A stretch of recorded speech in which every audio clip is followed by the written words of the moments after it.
மிகச்சிறந்த director, singer, lyricist, actor. 25 வருஷமாக மக்களுக்கு என்டர்டெயின் பண்ணிட்டே இருக்காரு. இன்னும் நிறைய கொடுக்கணும் அப்படின்னு சொல்லி வாழ்த்துக்கிறேன்.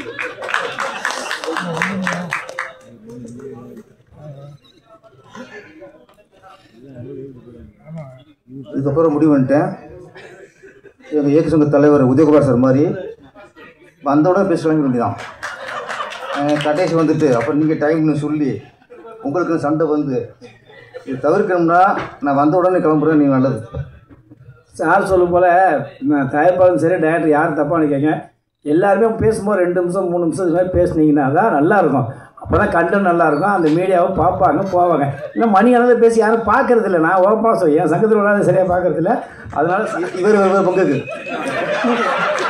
அதனால உண்மையாக சொல்லிடணும், வேறு ஒன்றும் இல்லை. அதனால தான்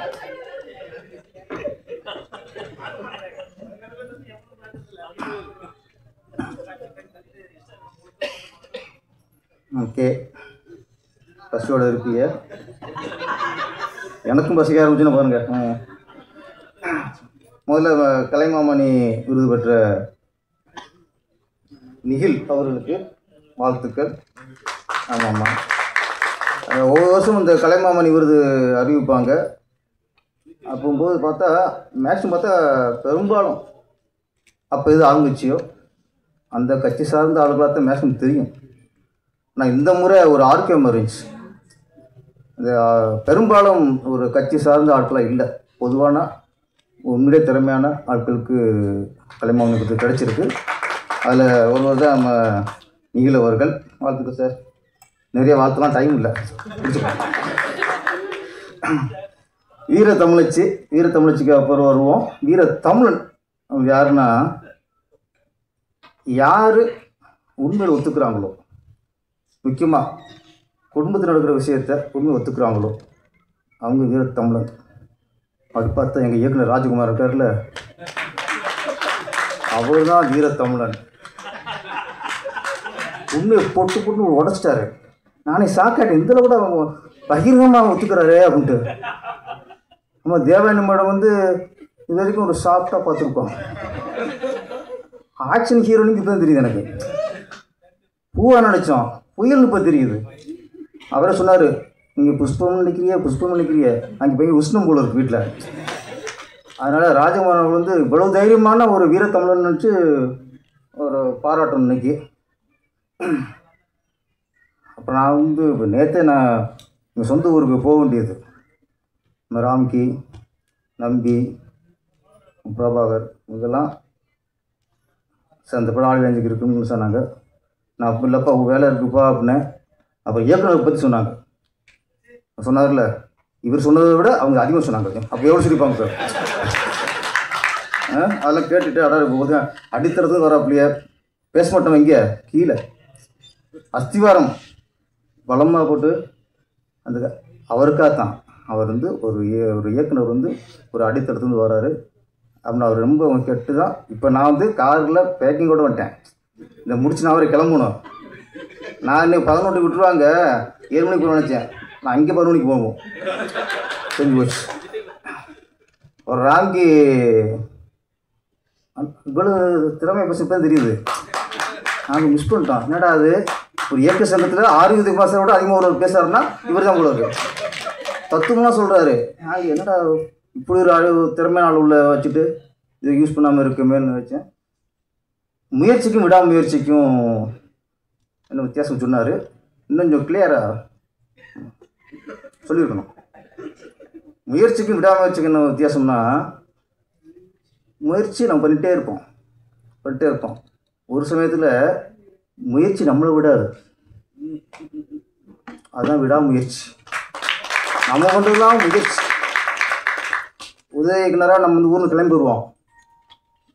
நிறைய முயற்சி பண்ணிட்டே இருப்போம். நிறைய இயக்குனர் பார்ப்போம், நிறைய கம்பெனி பார்ப்போம். இதெல்லாம் முயற்சி. அப்புறம் சரி வராது இருக்குது, ஊருக்கே போயிடலாம்னா ஊரில் எந்த முகத்தில் போகிறது? என்ன போனால் சினிமாவுக்கு அவ்வளோதானா அம்மாங்க. அப்போ தோல்வி முகத்தோடு போகக்கூடாதுன்றதுக்காக அந்த செஞ்ச முயற்சி நம்மளை இங்கேருந்து ஊருக்கு விடாது. அதுதான் விடாமுயற்சி. அந்த மாதிரி சில சில முயற்சி நம்ம விடாது. அது மாதிரி இயக்குனர் உங்களை வந்து நீங்கள் ஆரம்பத்தில் முயற்சி பண்ணியிருப்பீங்க ஒரு காலகட்டத்தில், அந்த முயற்சி உங்களை விட்டுருக்காரு. அங்கே அந்த இயக்குனரை வந்து நிற்கிறீங்க, உட்கார நீ பேச இல்லை ரொம்ப. ஆமாம் சார் அப்படின்னா ஐயோ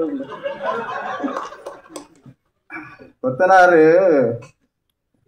சாதாரண விஷயம் இல்லை. இப்போ ஒரு வீடு கட்டுறதுக்கு நல்ல கொத்தனார் முக்கியம். குடும்பம் நல்லா இருக்கணும்னா 2 நார் முக்கியம்.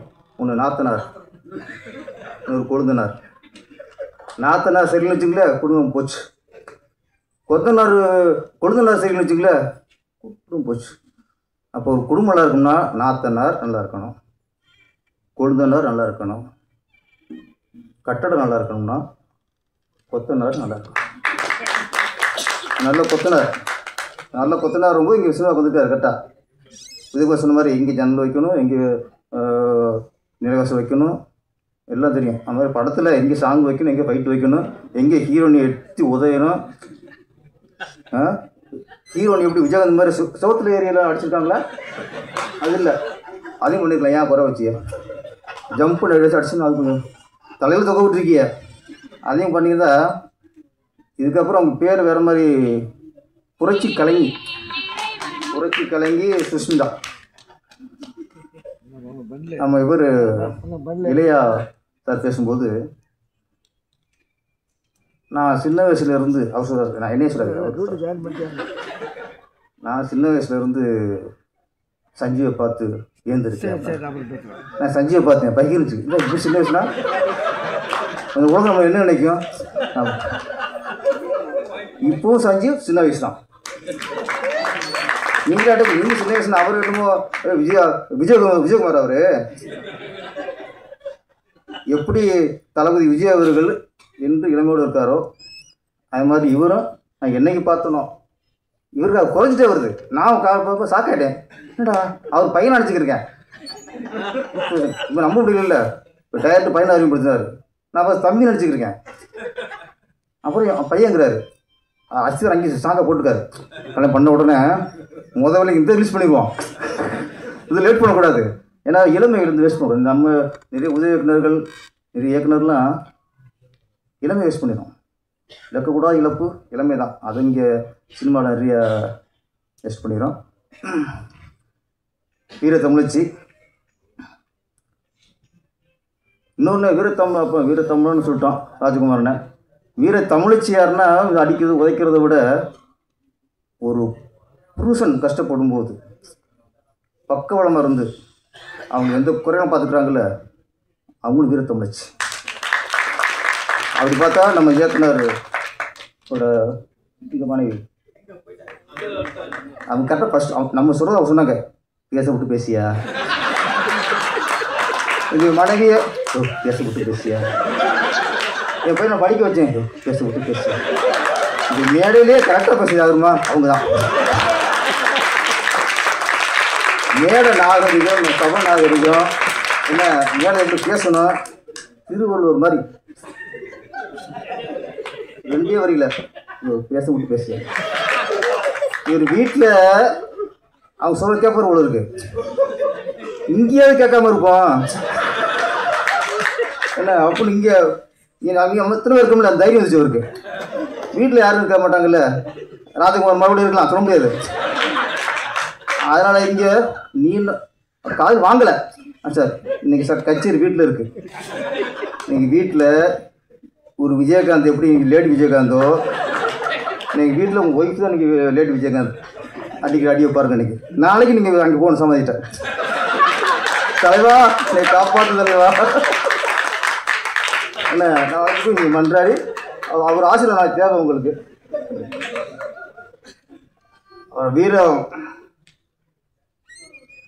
வீர தமிழச்சி நான் டைட்டில் நான் சில டைட்டில் கேட்கும்போது தான் எப்படி எத்தனை நாள் அந்த டைட்டில் விட்டு வச்சாங்கன்னு வரும்.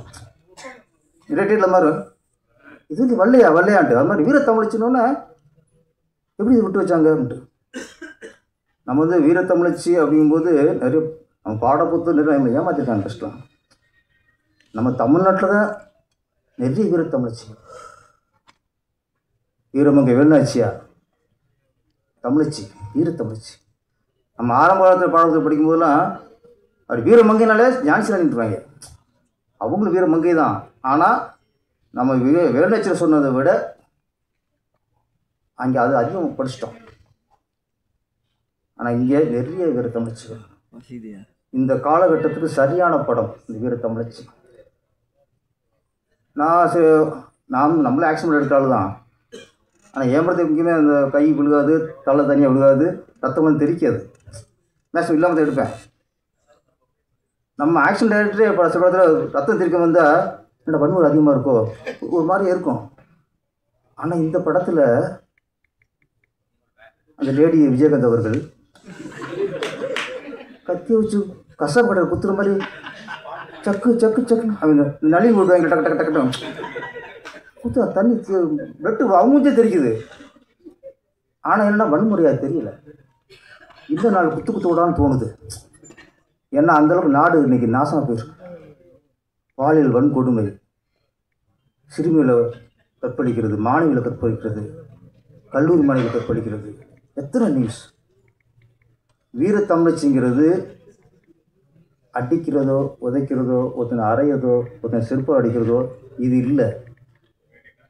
வீரத்தமிழச்சி யாருன்னா அண்ணா பல்கலைக்கழகத்தில் ஒரு மாணவியை ஒரு மிருகம் சிதைச்சிருச்சு.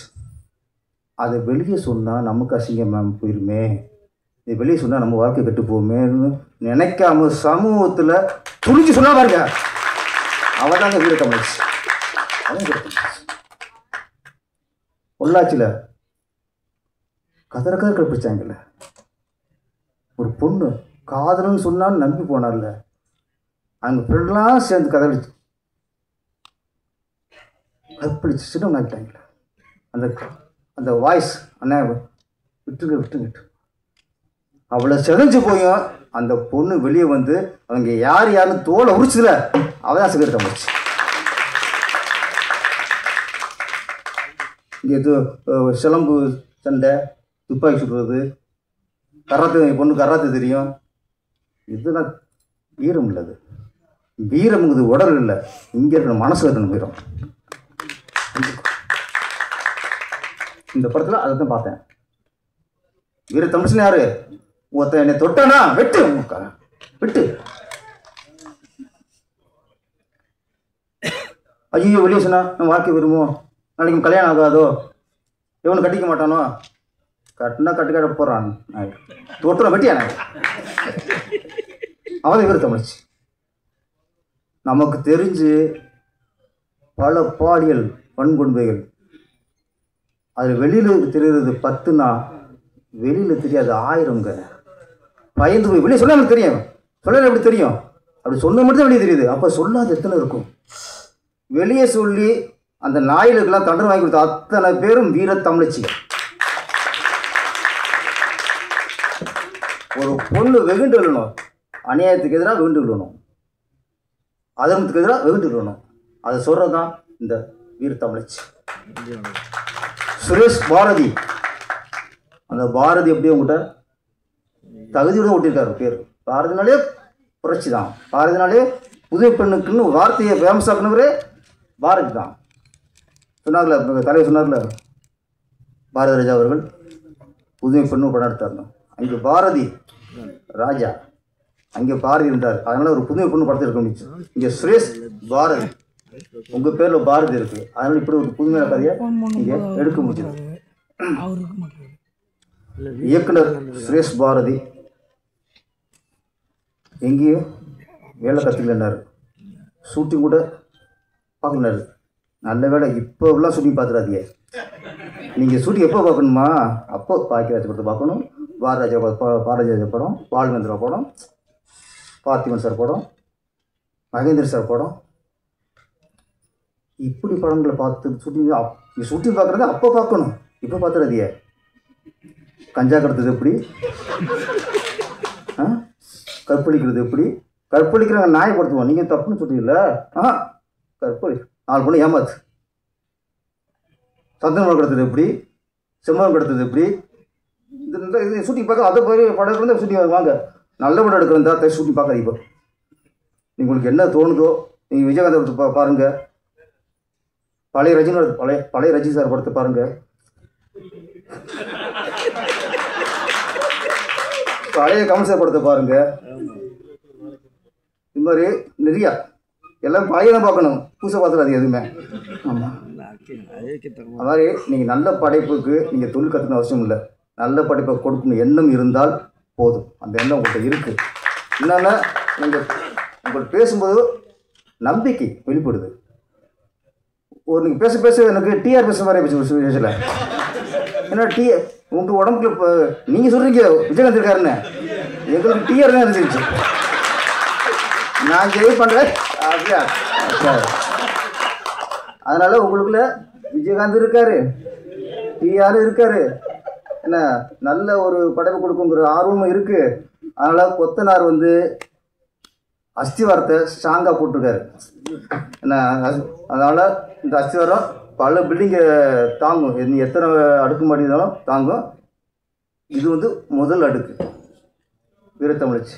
இன்னும் பல அடுக்கு உங்கள் கட்டடத்தில் மேலே எழுதணும். இந்த படத்தின் மூலமா நீங்கள் சிறந்த இயக்குனராகவும் இதில் பணியாற்றிய டெக்னீஷியல் நல்ல பெரிய டெக்னாக வளரணும். நடிகர்கள் சஞ்சீவ் சார், ஆமாம், இங்கே வீரம்ங்கிறது இன்னொன்று சொல்கிறேன். ஒரு ஹீரோன் ஊரன் படத்தில் இது முக்கியத்துவம் ஹீரோன் இதை தெரிஞ்சும் ஹீரோ நடித்தாங்கன்னா அது ஒரு வீரம் சார். ஏன்னா அதுக்கு ஒரு மனசு வேணும். இது ஹீரோன் சார் இதில் நம்மளுக்கு என்ன வேலை இருக்குது அப்படின்னா அதுதான் நம்ம வேலை. சமூகத்துக்கு நல்ல விஷயம் சொல்லும்போது நம்ம அதுக்கு சப்போர்ட் பண்ணணும். இந்த படத்தை பொறுத்த வரைக்கும் நான் சஞ்சீவ் சார் வந்து ஒரு ஹீரோவாக போல நல்ல ஒரு ஆதரவாளர், ஒரு நல்ல சப்போர்ட்டர். அப்படி பார்க்குறேன். உங்கள்கிட்ட இந்த படத்தை நீங்கள் வந்து சப்போர்ட் பண்ணுது நன்றி சார். எந்தளவுக்கு விஜய்க்கு சப்போர்ட்டாக இருக்கீங்களோ அது மாதிரி இந்த படத்துக்கு நீங்கள் சப்போர்ட்டாக இருக்கு. இந்த நேரத்தில் விஜய் சாருக்கு, விஜய் சார் இன்றைக்கி அரசியல் தலைவராக இருக்கலாம், ஆனால் எங்கள் சினிமா குடும்பத்தை சேர்ந்தவர். அவருக்கு ஒரு சோதனை வரும்போது இந்த நேரத்தில் நாங்கள் அவர் சப்போர்ட்டாக இருக்கணும். ஒரு விபத்து நடந்துருச்சு, அது எப்படி வேணா இருக்கலாம், ஆனால் இந்த நேரத்தில் அது எந்தளவுக்கு மனசு உடைஞ்சிருக்கும்னா எங்களுக்கு தெரியும். நாங்களாம் கூட பழகிருக்கோம், எனக்கு தெரியும், சஜி சார் தெரியும், எவ்வளோ உடஞ்சிருக்கோன்னு தெரியும். அதனால் இந்த நேரத்தில் உண்மையிலே அந்த இறந்து 41 பேர் ஆத்மா சாந்தி அடையணும். அவங்க குடும்பத்துக்கு விஜய் சார் கண்டிப்பாக சப்போர்ட்டாக இருப்பார். எங்கள் கவர்மெண்ட் சப்போர்ட்டாக இருக்குது. எல்லாருமே இன்றைக்கி ஆறுதலாக இருக்காங்க. முன்னால் ஆறுதலாக இருக்கிறது உங்களுக்கு இப்போ ஆறுதல் பரிசு மாதிரி போச்சு. ஒரு அமௌண்ட்லாம் அனௌன்ஸ் பண்ணுறாங்க, அது மட்டும் பார்த்தாது சப்போர்ட்டாக இருக்கணும். இந்த நேரத்தில் விஜய் சாருக்கு எல்லாரும் கொஞ்சம் சப்போர்ட்டாக இருப்போம். இந்த படம் வெற்றியடைய, மிகப்பெரிய வெற்றியடைய என்னுடைய மனமார்ந்த வாழ்த்துக்கள். நன்றி, வணக்கம். Thank you sir. Special chief guest Manivannan அவர்கள் அண்ட் நித்யானந்தன் அவர்களை மேடைக்கு அழைக்கிறேன். இன்னும் சில காஸ்ட் அண்ட் க்ரூவுக்கு ஹானர் பண்ணும் விதமாக கேட்டுக்கொள்கிறேன். இதைத் தொடர்ந்து trailer and songs one more time play பண்ணுவாங்க. அதை பார்த்துவிட்டு வாழ்த்துவிட்டு செல்லுமாறு கேட்டுக்கொள்கிறேன். ஜெயந்தி மாலா அவர்களை மேடைக்கு அழைக்கிறேன். ஆர்டிஸ்ட் ஜெயந்தி மாலா அவர்களை மேடைக்கு அழைக்கிறேன்.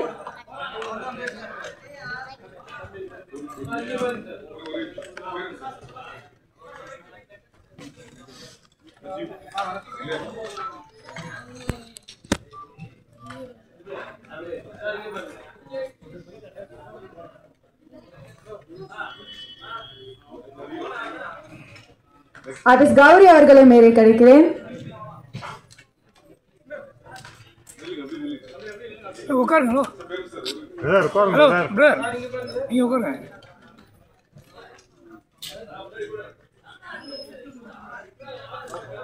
ஆர்டிஸ்ட் ரஞ்சனி அவர்களை மேடைக்கு அழைக்கிறேன்.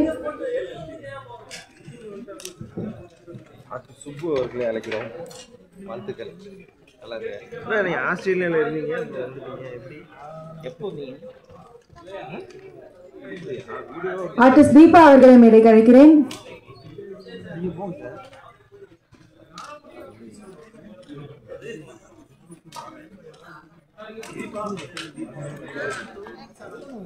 ஆர்டிஸ்ட் நந்தா அவர்களை மேடைக்கு அழைக்கிறேன்.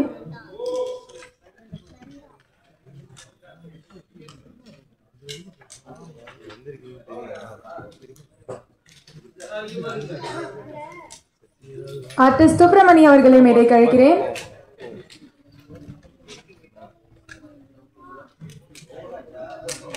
டைரக்டர் ஜெயபிரகாஷ் அவர்களை மேடைக்கு அழைக்கிறேன்.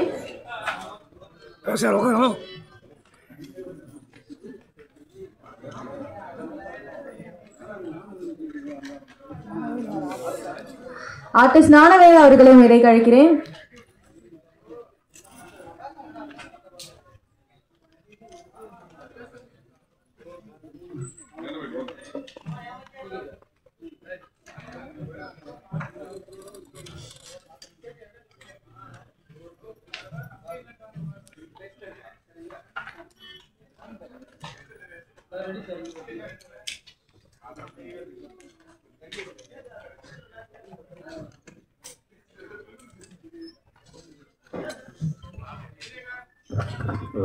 நடிகர் இளைய அவர்கள் திருமணத்திற்கு பிறகு முதலில் இருக்கும் மேடை இது.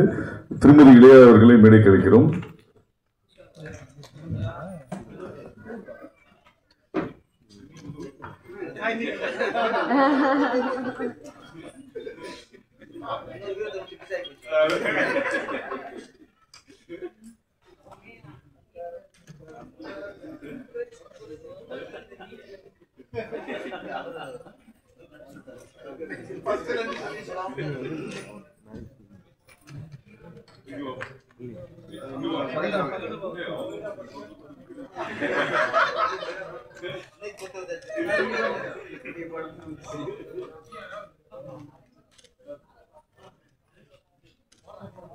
ஆர்டிஸ்ட் லாவண்யா அவர்களை மேடைக்கு அழைக்கிறேன்.